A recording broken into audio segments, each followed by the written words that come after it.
He was tired of war, tired of missions, tired of being a soldier. But the galaxy had no space for peace, not yet at least. So when they assigned Corporal Jason Vale to another recon mission on the edge of the Gartari Void, he expected the same routine fly scout. Report, leave, nothing else. But something was different this time. The signal they picked up came from a crash site, and it wasn't human. He landed his scout ship on the barren ice world just outside the Allied zone. The beacon was weak, dying, but it pulsed in a pattern familiar to interstellar rescue protocols. There among the shattered rocks and the cracked hull of the small pod, he found her slumped against a rock, barely breathing. Her skin shimmered like silver moonlight, and her eyes, though shut, were wide set and luminous. She looked fragile, thin, trembling with a wound on her side that leaked deep. Violet blood. He knelt beside her, ignoring protocol, ignoring the fact that she was alien and unknown to any he'd ever encountered. He wrapped her in his thermal coat, sealed around with field foam, and whispered softly, "You'll be okay. I've got you." She stirred, his voice, her lips forming sounds he didn't understand.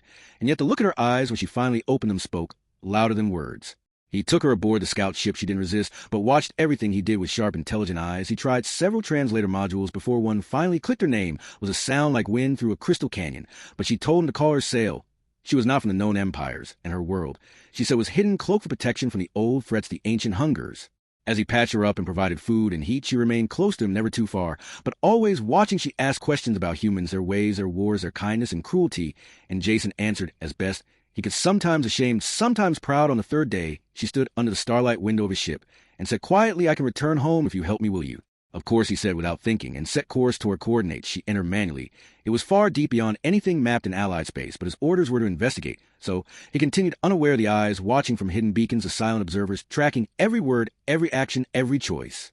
The journey took 5 days, during which Jason and Sail spoke more often and more openly. She laughed once when he tried to cook her a human ration mix. She grimaced, but still ate and smiled. After he asked why she had come so far from home, she hesitated, then simply said, "I was seeking something. I didn't understand it then." He didn't push. She was still recovering. Her body healed faster than expected, and her energy returned fully. By the 6th day, she began walking the ship, stretching her limbs with surprising grace and speed. He caught her once standing perfectly still in the airlock, looking at the stars. When he asked what she was thinking, she only said, "I wonder what you will choose when the time comes." On the 7th day, the ship entered an uncharted system, and before them lay a planet wrapped in veils of energy impossible to scan.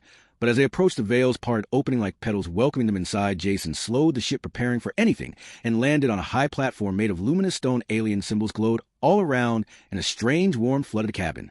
They disembarked, and Sail walked ahead as if returning to a place both familiar and sacred. Tall figures awaited them, cloaked in living metal, their faces hidden, their postures unreadable. Jason reached for his sidearm instinctively, but Sail placed a hand on his arm and shook her head. "They will not harm you," she said softly. "They are here because you must be seen."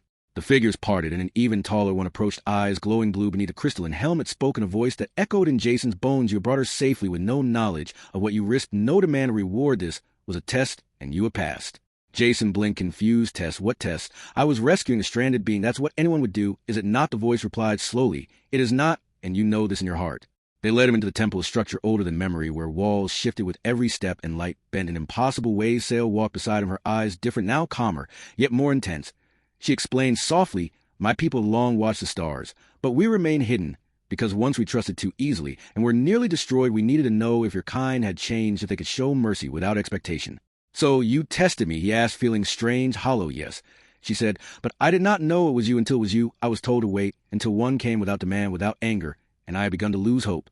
They brought him to a great chamber where a map of the galaxy floated in living light and showed thousands of hidden worlds, hers among them. "We must decide," Sail said, "if we will reveal ourselves to the wider galaxy, and we will decide based on you." "Me," Jason repeated, stunned. "I'm just one man. I'm a soldier. I've made mistakes. You should choose someone better." "They already have chosen," Sail said, her voice like a melody, "because it was never about being perfect, only about the moment you chose to act." They gave him time, offered rest, but he couldn't sleep. Too many thoughts swirled in his mind. When he awoke, the next day, Sail stood beside his bed and said, "We have decided to begin contact, but slowly, carefully, and you will be the first voice between us and your kind."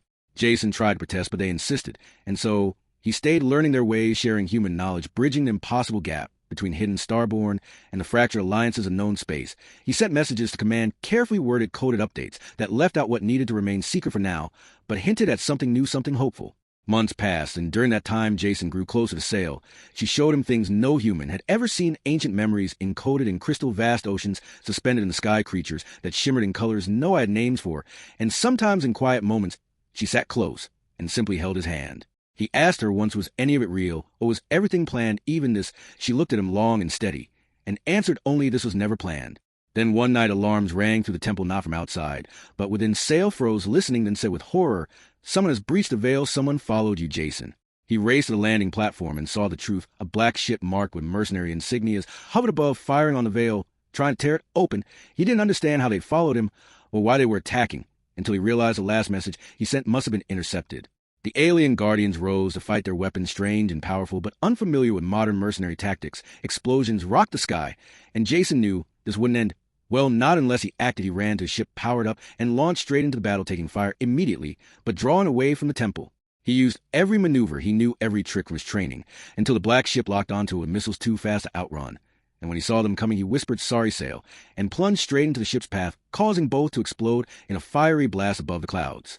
On the ground, Sail screamed as she saw the flames fall, but even before the tears had dried, the guardian surrounded her. One placed a hand on her shoulder and said his choice was made without hesitation. There is no greater truth. Days passed before she entered the temple again, this time alone, and the map showed a new light, one drifting far from where it should have been in a system unregistered, unknown. She stared, then ran.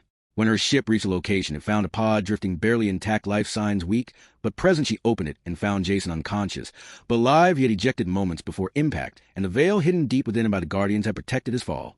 She pulled him into her arms and whispered, "Now you know we never stopped watching, and we never let go." When he woke, she smiled and said, "Welcome back, Jason Vale. The unthinkable has happened. They trust again, and you lit the fire." And Jason knew without doubt that the war he'd fought all his life had finally given him something worth living for.